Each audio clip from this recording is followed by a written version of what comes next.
Hello students, today we are going to start a new chapter of chemistry, that is chapter number 3, water.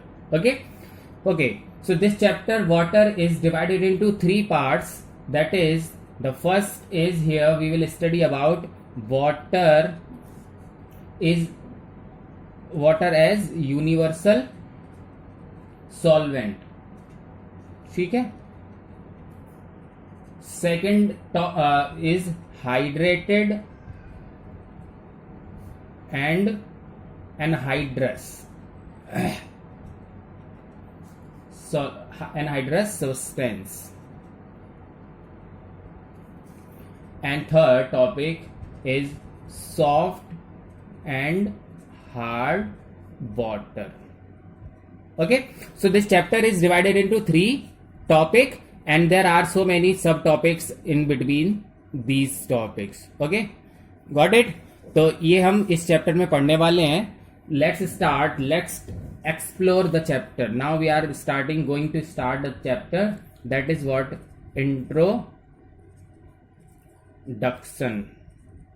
Introduction of this chapter. Okay, so what is the water? Now the first question, क्योंकि chapter का नाम है water, तो सबसे पहला question ही यही बनता है कि what is water? Okay, so water क्या है क्या? So here it is, after air. Okay, after air, water is one of the most common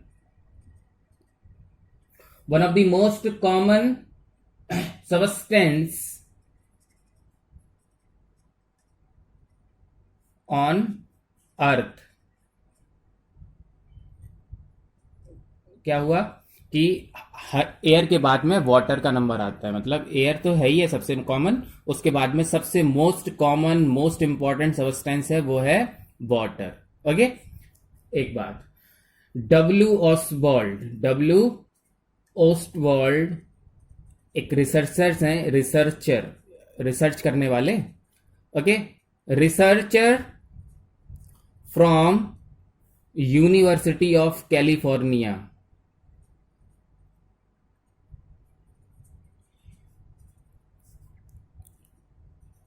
ठीक है, तो डब्ल्यू ऑस्वाल्ड एक रिसर्चर है, university of California. He state that उन्होंने कहा था, क्या कहा था उन्होंने वाटर के बारे में? About water. He state that about water के बारे में क्या कहा था कि ऑलमोस्ट, लगभग, ऑल, तो ऑलमोस्ट ऑल, तो लगभग all the chemical, okay, almost all the chemical process which occurs, okay, all the chemical process which occurs in nature takes place. मतलब जितने भी केमिकल प्रोसेस होते हैं नेचर में वो होते हैं इन दी among the solution of water. समझ रहे हैं आप बात को, कितनी बड़ी बात है?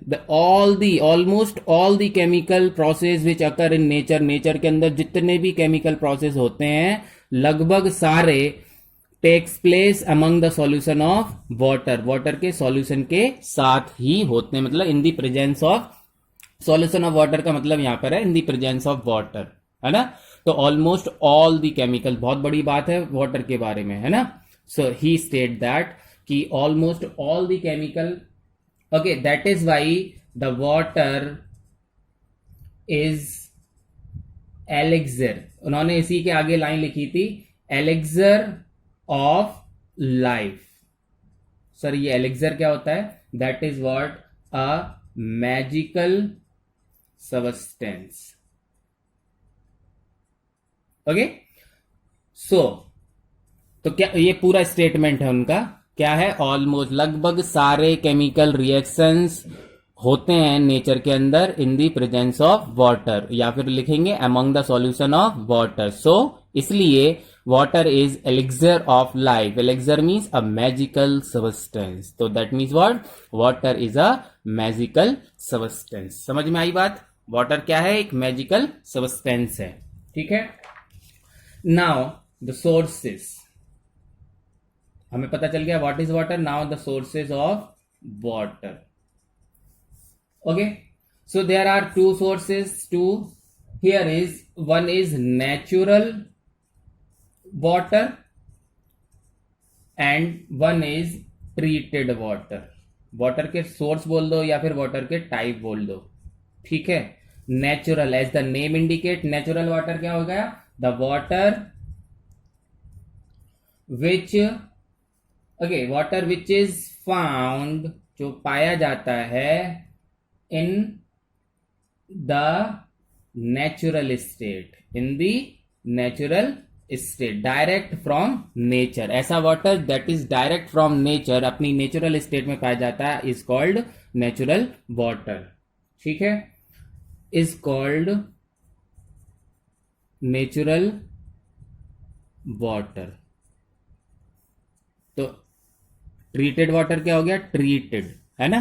तो इसको हम क्या कर रहे हैं? ट्रीट कर रहे हैं. तो that is what? The water which is found, okay, the water which is received या फिर फाउंड, रिसीव्ड मिलता है हमें कहां से? After some form of treatment. Okay, is called treated water. ठीक है. इसकी डेफिनेशन का मतलब क्या हुआ? The water which is received after some form of, कुछ तरह के ट्रीटमेंट करने के बाद हमें जो वाटर मिले. ठीक है. जैसे क्या हुआ? सी वाटर है, तो सी वाटर तो नेचुरल वाटर है, बट सी वाटर को ट्रीटमेंट, आफ्टर सम ट्रीटमेंट, उसको अगर हम पीने लायक बना लें तो वो क्या कहलाएगा? Treated water. समझ गए? तो ट्रीटेड वाटर कौन? After some form of treatment, किसी तरह के ट्रीटमेंट के बाद अगर वाटर मिलता है, that is called treated water. और नेचुरल फॉर्म में मिलता है, नेचुरल स्टेट में, तो natural water. Okay. Now importance, इतना इंपॉर्टेंट मैजिकल सब्सटेंस है. डब्ल्यू ऑसवाल्ड ने कहा मैजिकल सब्सटेंस है वाटर एक. ठीक है. तो now we are here to study about the importance of water. ठीक है. इंपॉर्टेंस, तो पहला इंपॉर्टेंस है the water is important for natural processes. Natural processes है ना, बहुत सारे नेचुरल प्रोसेस हमारी बॉडी के अंदर है ना. क्योंकि अभी देखो हमने डेफिनेशन में ही पढ़ा है कि almost all the chemical process which occur in nature, है ना. तो इसका सबसे मोस्ट इंपॉर्टेंट हो गया कि जितने भी नेचुरल प्रोसेसेस हैं, जितने भी चेंजेस हैं, नेचुरल चेंजेस, नेचुरल प्रोसेसेस, उनके अंदर वाटर इंपॉर्टेंट है and is vital for the growth of living organism. और दूसरी बात क्या? किसके लिए? Growth of living organism. ठीक है. तो चाहे वो प्लांट्स हो चाहे एनिमल, उसकी ग्रोथ के लिए water is the most important. Vital means most important, essential, है ना, रिक्वायर्ड, जरूरी, बहुत ज्यादा जरूरी. ठीक है. ग्रोथ ऑफ लिविंग ऑर्गेनिज्म के लिए बहुत ज्यादा जरूरी सब्सटेंस है वाटर, पहला इंपॉर्टेंस. और है इंपॉर्टेंट फॉर नेचुरल प्रोसेसेस, जितने भी नेचुरल प्रोसेस होते हैं, almost all the chemical reactions, all the natural processes are done with the solution of water. ये हमने पढ़ा था. ठीक है. Another importance, so the human, हम लोग, ह्यूमन बॉडी, हमारी बॉडी, ओके, नीड्स वाटर. हमारी बॉडी को वाटर चाहिए for almost every function in the body. हमारी बॉडी के अंदर जितने भी फंक्शन होते हैं, almost every function carried out होते हैं, carried out by the cell, है ना, in the presence of water. The human body needs water almost every function carried out by the cell. Body के अंदर जैसे ट्रांसपोर्टेशन है, जैसे एक्सक्रीशन है, जैसे डाइजेशन है, जैसे जितने भी मेटाबॉलिक एक्टिविटीज हैं बॉडी के inside our body in the, है ना, विच आर, जो भी होती हैं बाय द सेल के, है ना, सेल के अंदर या बॉडी के अंदर, हमारी बॉडी में जितनी भी फंक्शन होते हैं, जितनी भी, सारे के सारे नीड्स वाटर। ठीक है, और the human body needs water for almost every function. ठीक है, अगला इंपॉर्टेंस है मैनी इंडस्ट्रीज। अब इंडस्ट्रियल हो गया, मैनी इंडस्ट्रीज। ठीक है, ये नेचर हो गया, ये ह्यूमन हो गया, ये इंडस्ट्री हो गई। तो इंडस्ट्रीज लाइक कौन कौन सी इंडस्ट्री? एग्रीकल्चर। अब आप देख लीजिए, बिना वाटर के तो एग्रीकल्चर हो ही नहीं सकती है। ठीक है, तो एग्रीकल्चर। ठीक है, ट्रांसपोर्टेशन, वाटर ट्रांसपोर्ट। ठीक है, transportation, agriculture, transportation and power generation. Power generation मतलब थर्मल पावर प्लांट, है ना, हाइड्रो इलेक्ट्रिक पावर प्लांट। तो ये जितनी भी पावर जनरेशन है, जहां पर भी पावर जनरेट की जाती है, बनाई जाती है। ठीक है, तो जितनी इंडस्ट्रीज हैं, चाहे एग्रीकल्चर रिलेटेड इंडस्ट्री हो, transport related industries, power generation industries, many industries, है ना, such as these, okay, are dependent on water. Water के ऊपर क्या है? डिपेंडेंट हैं। ठीक है, तो इंपॉर्टेंस समझ में आ गया। There are 3 most important. वैसे तो कपड़े धोने में, खाना बनाने में, पीने में, ये इंपॉर्टेंस अलग बात, ये यूजेस हैं। हम समझ रहे हैं कि मेन पर्पस क्या है वाटर का, वाटर, है ना। तो पहला है water is important for natural processes. दूसरा, growth of living organism, human body needs water for every function, and many industries also dependent on water, है ना, इंडस्ट्रीज के एग्जाम्पल। ठीक है, okay, now it comes to next, that is occurrence of water। occurrence of water। अब occurrence क्या होता है? पाया जाना। ठीक है, वाटर पाया जाता है, occurrence of water। ठीक है, in 2 state, one is free state, one is combined state. ठीक है, तो water is occurs in nature in 2 state. Free state में पाया जाता है as well as in combined state. तो अब हम फ्री स्टेट का पढ़ेंगे। ठीक है, तो फ्री स्टेट में कौन कौन सी स्टेट हो गई? सॉलिड स्टेट, ठीक है, लिक्विड स्टेट, अब इनके एग्जाम्पल भी पढ़ेंगे, फिर gaseous state. Okay, solid state, है ना। तो सॉलिड स्टेट ऑफ वाटर बताइए कौन कौन हुए? देखो, आइस, ठीक है ना, स्नो, स्नोफॉल होता है तो स्नो, फ्रॉस्ट, जम जाता है जो, कोहरा, फ्रॉस्ट, ये these are the solid state और which are found in free state, है ना। फ्री स्टेट का सॉलिड स्टेट है, समझ रहे हैं आप? मतलब अकरेंस ऑफ वाटर तो हो गए 2 टाइप के, फ्री स्टेट या कंबाइंड स्टेट। तो फ्री स्टेट में भी in solid state, ice, snow, Frost. ठीक है, अब लिक्विड स्टेट, तो liquid state on the surface और अंडरग्राउंड। समझ रहे हैं बात को? तो लिक्विड स्टेट में जितने भी आपने रिवर्स वाटर देखा है, लेक में, स्प्रिंग में, ये सब जितने भी पॉन्ड्स में वाटर कैसा है? लिक्विड स्टेट है ना। तो माउंटेन्स पर आइस है, स्नो है, ठीक, जब कोहरा गिरता है वो जम जाता है तो फ्रॉस्ट हो गया, तो ये सॉलिड स्टेट हो गया। अब लिक्विड स्टेट में ऑन द सरफेस, तो ऑन द सरफेस के अंदर एग्जाम्पल आ जाएंगे आपके रिवर, ठीक है, लेक, पॉन्ड्स एक्सेट्रा। ठीक है, अंडरग्राउंड में आ जाएगा वेल वाटर, वेल से जो मिलता है पानी, ठीक है, और जो भी अंडरग्राउंड से मिलता है ना, वो अंडरग्राउंड वाटर हो जाएगा, वो भी तो लिक्विड स्टेट निकलता है। ओके, गैसियस, तो गैसियस स्टेट क्या है? Water vapour, okay, water vapour कैसा एग्जांपल है? गैसियस स्टेट का।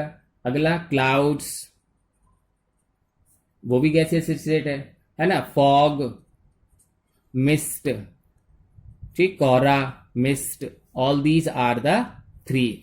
तो ये जो एग्जांपल्स थे आपके, सॉलिड स्टेट है, ये भी फ्री स्टेट ऑफ वाटर है। रिवर में, लेक में, पॉन्ड्स में, ये भी फ्री स्टेट है, बट इन लिक्विड फॉर्म। ठीक है, यहां पर लिक्विड स्टेट मतलब फॉर्म भी हो सकता है। ठीक है, सॉलिड फॉर्म या फिर गैसियस फॉर्म। ठीक है, तो free state are further divided into three: solid form, ice, snow, frost; liquid form, दो तरह से लिक्विड हो गया, on the surface, under the surface. तो ऑन द सरफेस में आ जाएगा river water, lake water, ponds water, और अंडरग्राउंड में बेल, है ना, बेल से मिलने वाला वाटर, अंडरग्राउंड वाटर। ठीक है, ये सारे किस में हो जाएंगे? अंडरग्राउंड के। फिर गैसियस फॉर्म, फ्री स्टेट की गैसियस फॉर्म कैसी है? Water vapour, clouds, fog, mist. Okay, now it combined state. ठीक है, तो कंबाइंड स्टेट के लिए हो जाएगा वाटर। अब कंबाइंड का मतलब ही क्या होता है? जुड़ना। मतलब यहाँ तो ये था सिंगल, फ्रीली मिल रहा है। देखो, रिवर के अंदर वाटर है तो केवल वाटर ही तो है ना? ठीक है, आइस है, स्नो है, ये सब सिंपल सिंगल वाटर ही है, इसमें वाटर के अलावा और कुछ नहीं है, तो फ्री स्टेट हो गया। ठीक है, अब कंबाइंड स्टेट मतलब ये वाटर किसी ना किसी के साथ जुड़ा हुआ होगा। ठीक है, तो the water occurs in the combined state. ठीक है, तो water occurs in the combined state in all form in living organism. ठीक है, तो कंबाइंड स्टेट में कहां पर पाया जाता है? In the living organism.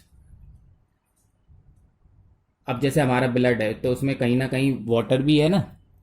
तो हमारी बॉडी का 70% वाटर है, तो वाटर, ऐसा हम चाहें कि नल को हमारी उंगली से निकलेगा तो वाटर निकलेगा, या हम अपने अंदर बॉडी में नल लगा लें तो 70% वाटर निकलने लग जाएगा। नो, वो फ्री स्टेट नहीं है। कैसी है? कंबाइंड स्टेट है। वो वाटर कहीं ना कहीं किसी और दूसरी फॉर्म में है, किसी के साथ जुड़ा हुआ है। ठीक है, इसलिए उसका एग्जाम्पल किस में आ रहा है? कंबाइंड स्टेट में। ठीक है, तो water occurs in the combined state in our on the living organism. दूसरा, कंबाइंड स्टेट में कहां पाया जाता है? जैसे वाटर प्रेजेंट और वाटर अकर्स या water present in hydrated substance, hydrated salt.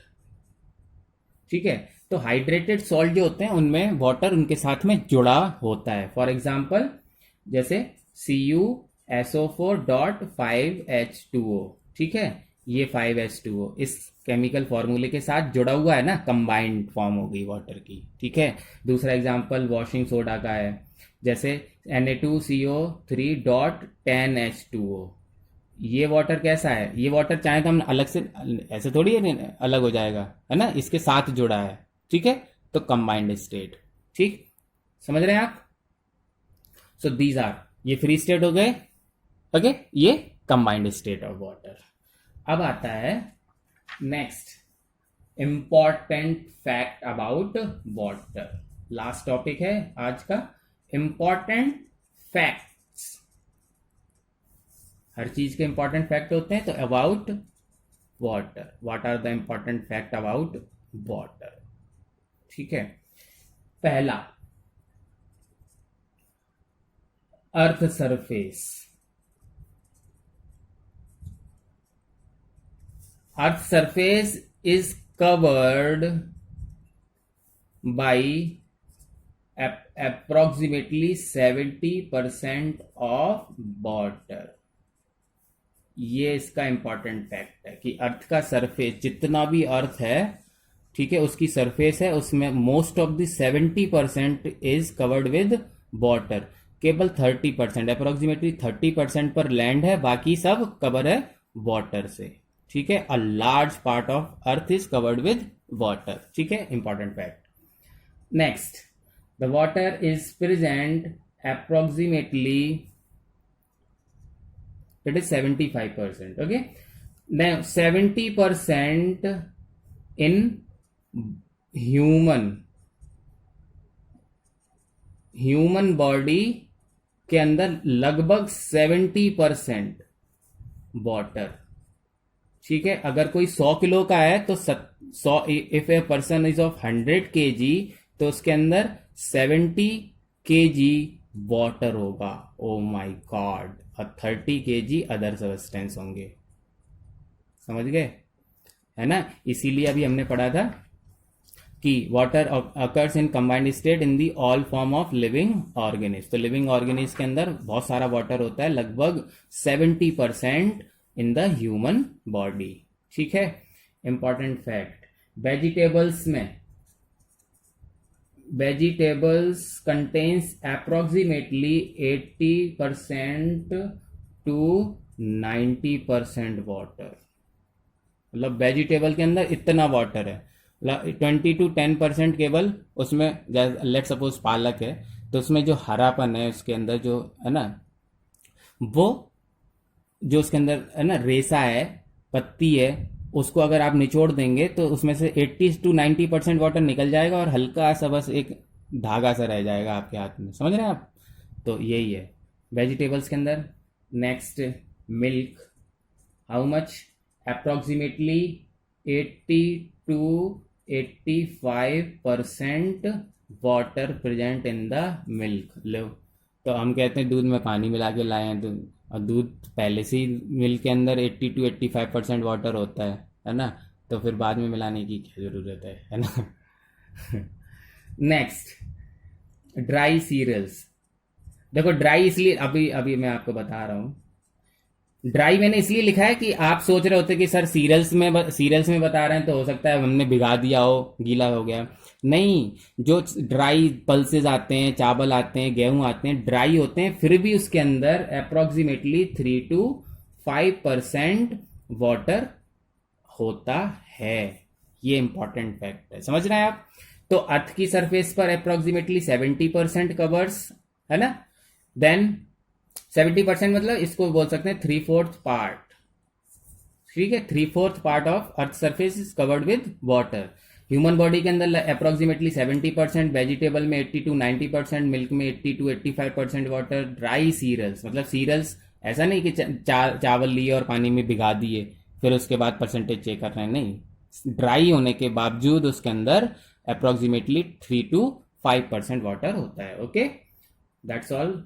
More about, इतना सारा हमने सिर्फ वाटर के लिए पढ़ा था। This is what introduction about water. आप इसको रिवाइज करेंगे। Okay, thank you.